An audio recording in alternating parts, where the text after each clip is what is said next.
All right, what's going on, guys? In today's video, I'm going to be talking about how to bridge the gap between practice and tournaments. So, if your child is playing really amazing in practice and they're struggling in tournaments, this video is for you. If you're new here, all we talk about is helping junior golfers develop to play Division One golf. And one of the biggest, most important things about that is being able to score in tournaments.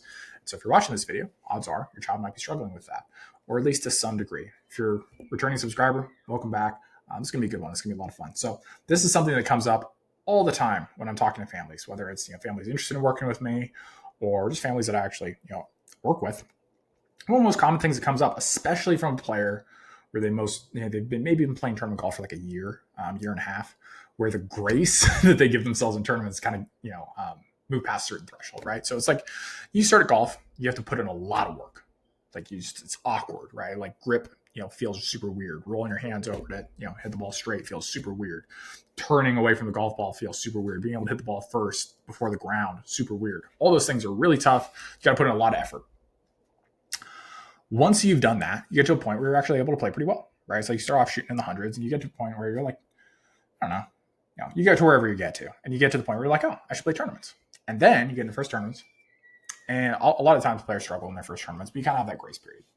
You eventually get to the point, though, where it's like if you continue to improve in practice and you don't improve in tournaments, you start to be like, what's going on? Why am I putting in all this work and not getting the results? And most time, the players will make the reaction of, well, I'm going to work even harder. And then that actually makes it worse because they improve in practice, but then there's an even bigger perceived gap between their practice and tournaments. And they think, oh, I'm just going to work my way to getting these results. And that's just not how the real world works, right? That's how it works at the beginning. But once we get to a certain point, it's not how it works anymore.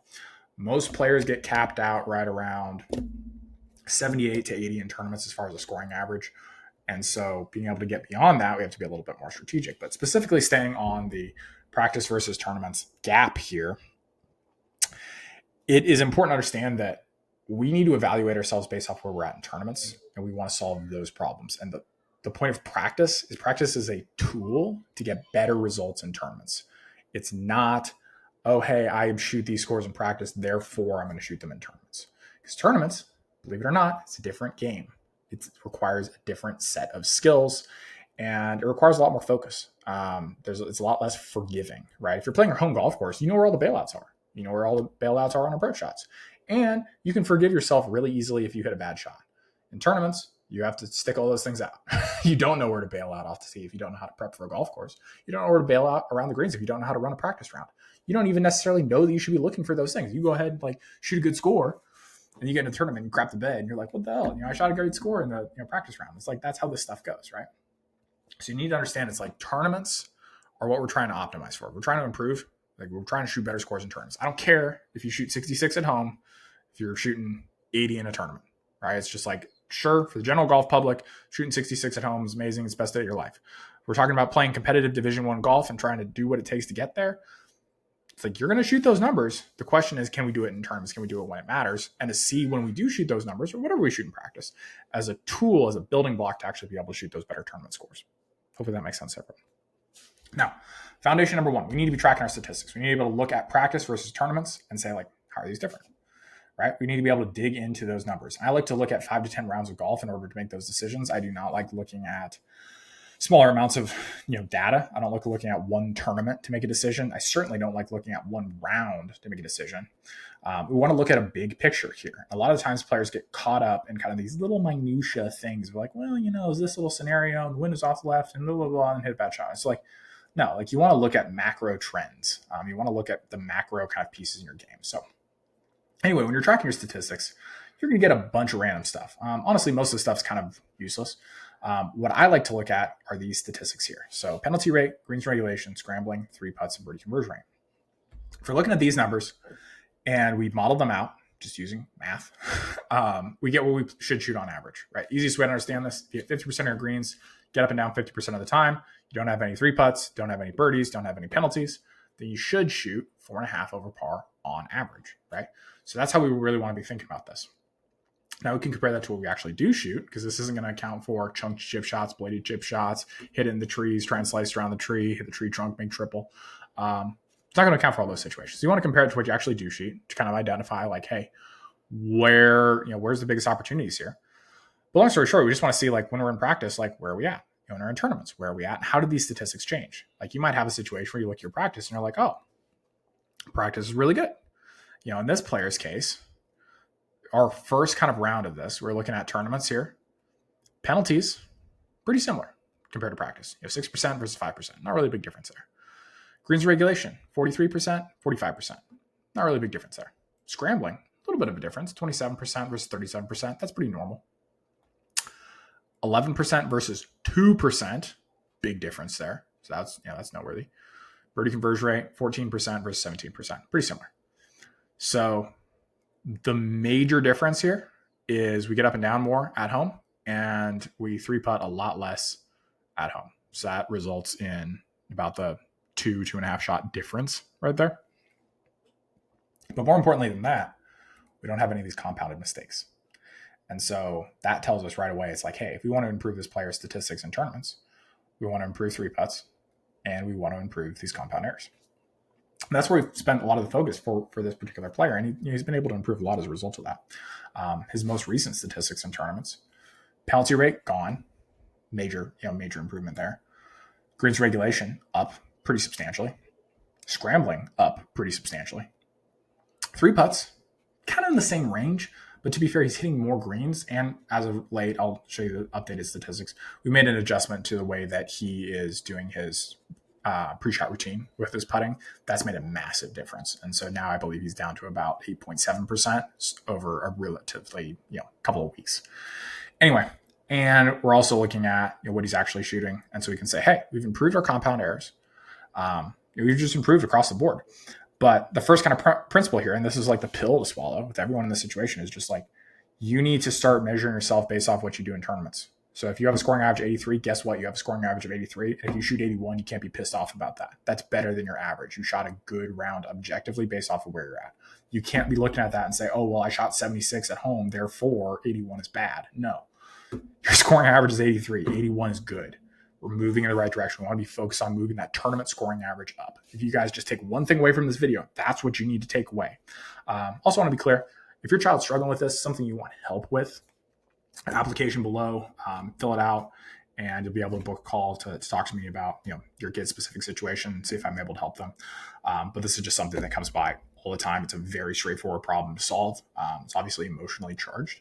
But once you kind of get the right kind of principles in here, we're able to make some pretty substantial progress. But anyway, I want to be able to see where we're at in tournaments, where we're at in practice. So let me just go ahead and show tournaments now. So I just showed you practice. Let's look at tournaments.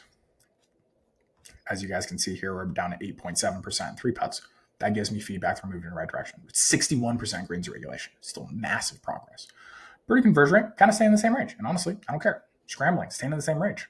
It's great. I don't have a problem with that. And so this is really what we want to do, is we want to understand that, like, hey, at the end of the day, the point of practice is to shoot better scores in tournaments. And the same thing, if we're going to practice on the driving range, the point of that is to shoot better scores on the golf course. I want to make sure all these things are connected, right? If our goal is trying to play Division I golf, then we need to be able to say, hey, everything that I'm doing is meant to improve my in-tournament performance right here. So it's understanding, hey, tracking my statistics, I know where I'm at. I know what the gaps are.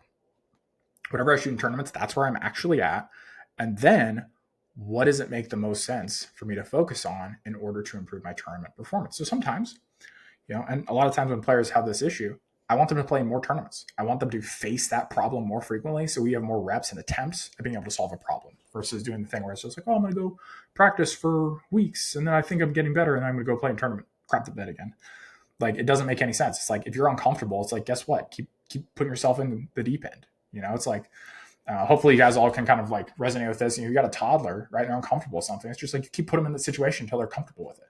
It's like, at first they're afraid of other little kids. And then eventually you put them around other kids enough, provided the kids don't like hit them or something like that. It's like, all of a sudden they're just like, oh, other kids are fun, right? In the same sense for tournaments, it's just like, your child's going to get to a point where it's just like, they're shooting good enough scores at home, or they're just like pisses them off. They're not playing well in tournaments. So it's like, who cares if you shot a good score, in practice? Like, there's no pressure on that. It's not as fun versus like, we want to do that in tournaments. Okay, cool. Let's play in tournaments all the time and be very aware of like, hey, I'm struggling with 3-putts. Now let's identify, it's like, is my lag putting? Is it my shorter putts? Hey, I struggle with compound errors. All right, cool. Why? Like, let's identify those particular issues on the golf course and say like, hey, what do we need to do differently in the future to be able to cut those down? And not to expect that we're going to fix it overnight. Like, it's not just going to click one day. It's going to come over time. And so being able to measure, okay, we started here, we're moving in the right direction. We started at 1.49 compound errors, and now we're down to 0.95 compound errors. That's great. And we still got meat on that bone, which is fantastic. So as a byproduct of some of the stuff we've done, because we did make some adjustments to a swing and some strategy and stuff like that, greens regulation has improved. Penalty rate has improved. Scrambling has improved. And those are all things that we've touched. To be fair, I'm not saying, hey, the only thing we worked on is free putting. But it's like, guess what? These are still major kind of like opportunities for us. And so the fact that everything else kind of improved in the background while we were worried about these things is fantastic. That happens all the time because it's like, a player can kind of go on autopilot and they can take the stuff that they're good at and they become even better at it. And then we can also look at the stuff that we need to improve at and say like, okay, cool. What do we need to do specifically in order to improve this? And so long story short, I want to kind of keep this video more short and sweet for you guys. If your child is struggling in tournaments compared to practice, what they need to do, number one, they need to be tracking their statistics. Number two, you need to compare tournaments versus practice, see what's the gap. Where are they at in practice? Where does it fall off in tournaments? Then you need to get them under the gun in tournaments with enough opportunities in order to be able to solve that problem. Not shy away from those tournaments, actually go into it. Side note for mental things, because most people do this thing. I know there's like Vision 54, and maybe somebody will get in my comments and tell me why I'm wrong about this. And this is fine. Like, I'm not here to be right. I just want to help junior golfers get better. And this is just what I see consistently. There's a stuff out there like Vision 54, just like imagine yourself going out there and birdieing every single hole. And it's like, that's not reality. And guess what? When you go out there and you expect yourself to be able to birdie every single hole and you don't, what's your brain fire off? It's like, oh, damn it, I didn't do that. And it's like, what's that do? Triggers, more emotions, right? What does that do? More thoughts, in our brain. I'll do another call on, or like I'll do another video on mindset here. But it's just like, if we've got more stuff going through our head, we got more cars on the road, so to speak. You kind of think of your brain as like a highway system and like your thoughts as a bunch of different cars. You get more cars on the road, you can't execute, right? You get on that next tee, you're all frazzled about the last hole. Boom, now we can't hit a tee shot, right? Versus if we have expectations in line with it, this is about what I thought was going to happen, a lot calmer.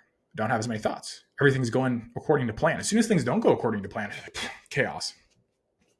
But if hey, I've got this kind of characteristic in tournament, this is kind of like what I'm averaging, and this is what I'm doing from these particular situations, it puts you in a spot where it's like, I'll throw out an example here. Let's say you hit the green 40% of the time from 75 to 100 yards, or 175 to 200 yards, as an example. You hit 40% of the time. If you have a par 3 that's 180 yards, and you actually understand that statistic, you're looking at that and you're like, okay, this is a little bit worse than a coin toss whether or not I hit this green. So it's like, I would like to hit this green. But also, if I don't hit this green, as long as I just don't put myself in a completely screwed up position, I'm going to chip it up on. Worst case, I make bogey. And then when you go out there and you hit the green, you're like, nice. And you two-putt, you're like, good job, me. Or let's say you miss the green. You chip it up and on, you two-putt, you make bogey. You're like, that was going to happen a decent percentage of the time anyway. So like, I don't have a problem there. You have more reasonable expectations. Whereas if you're like, oh, I should make birdie. I need to visualize this going like right into the flag.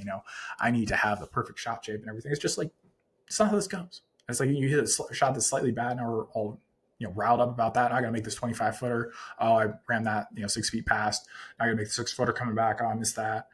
Now I just made bogey after hitting the green, or like whatever you want to take for it, right? It's just so crucial to go out there, be grounded in reality, and say like, hey, what do I need to get better objectively? Because it's like a lot of times it's like, hey, we need to hit better lag putts. Or like, hey, like when we're out of position, we need to chip, get the ball back into position. There's simple shots. Hey, I need to not hit balls out of bounds. So it's like, I need to maybe do a little bit of homework ahead of time, make sure I've got enough room off the tee to hit, whatever club I want to hit. I'm hitting one shot shape. So I can say, okay, I can start it down, the edge of my pattern here and know it's going to curve back in the other direction. Right? Like those are very simple things.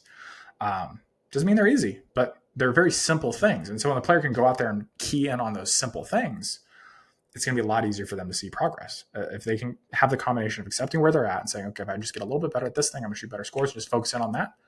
That's where results end up coming. So hopefully this makes sense for you guys. Hopefully this is helpful just to kind of see, like, want to be able to use statistics, identify the differences between practice and tournaments, zero in on those differences, and then deploy strategic adjustments to whatever they're doing in those tournament scenarios, and then put them in enough tournaments so they have the opportunity to be able to actually improve those things. Because right, a big part of being able to improve is just having the attempts, right? It's like that's why we hit so many golf balls from the driving range, because more attempts to be able to figure out how to do that.